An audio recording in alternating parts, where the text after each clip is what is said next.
My name is Noah Davis and I'm with COD Systems. I'm here today to be showing you how to use the OIB image maintenance tool. So the first thing to note before you get started is that you'll scan in the replacement image before you actually open the OIB maintenance tool.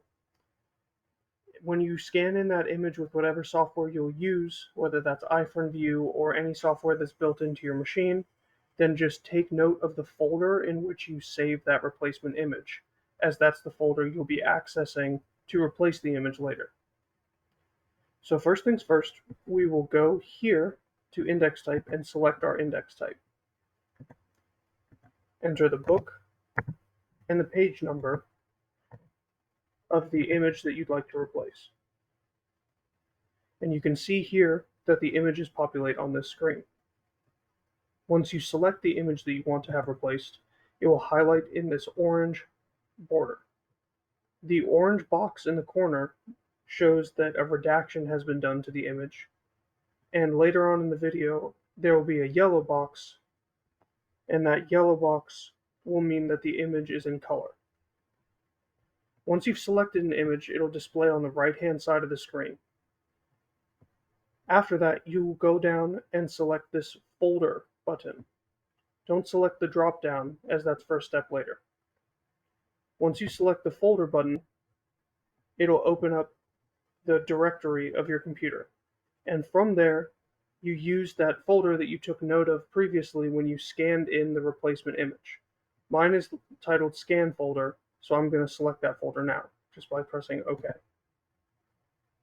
Now it will populate with all of the images that I have in that scanned image folder as my replacements. And here you can see the box in the corner where it shows that the image has color.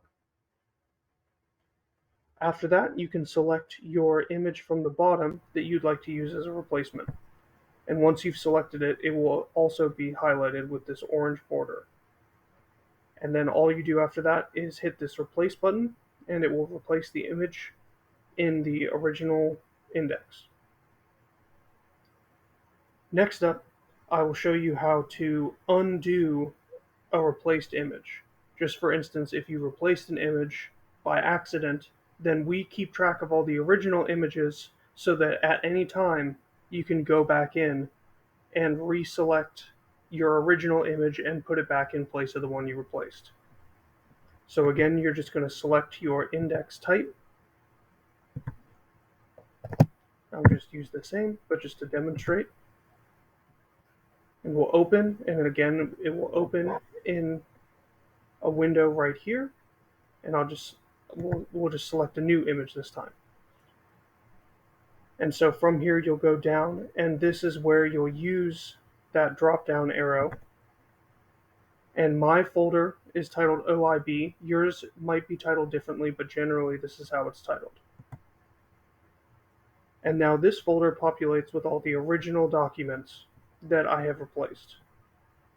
So then again, I will just highlight this one, and it'll come up with that orange border, and I press replace, and it will switch the image back to the original that you had. Finally, the last thing that I want to show you is the editing and deletion tools for your image on the right side. So this first tool is the redaction tool. So when you click that, it'll actually allow you to click and drag to redact any area of the document. The next is a text box, where again, if you click and drag, you will create a text box that you can type in, and that'll stay on the image. This save allows you to save any changes you've made to the image. And here you have a rotate function. Just the basic button rotates 90 degrees clockwise, but also in the dropdown we have counterclockwise and 180 degrees. This red X actually deletes the image from the index. Down at the bottom, this folder location is actually the location on your device where the image is saved, if you ever need to find that image location for a separate instance. One other thing I wanted to show is these bars on the side will allow you to scroll through the images that you have. So you can see as I clicked it once, it went over to the next series, and I can click it again, and it will continue to go through the different pages inside this book. Additionally, you have this scroll bar on the bottom, which you can use to see the pages in the book and navigate to a specific page entry. One final important recommendation is to maintain the settings that were installed by us as the software was installed on your computer. Changing any of these settings in File, Task, Setting, or additionally these settings under this gear over here can cause issues in the ability to view or properly use this utility. If you're having any issues with this utility or the fields are truncated or abbreviated, please contact our customer support at 1-800-588-2688. Thank you for your time, and that's all that I have today.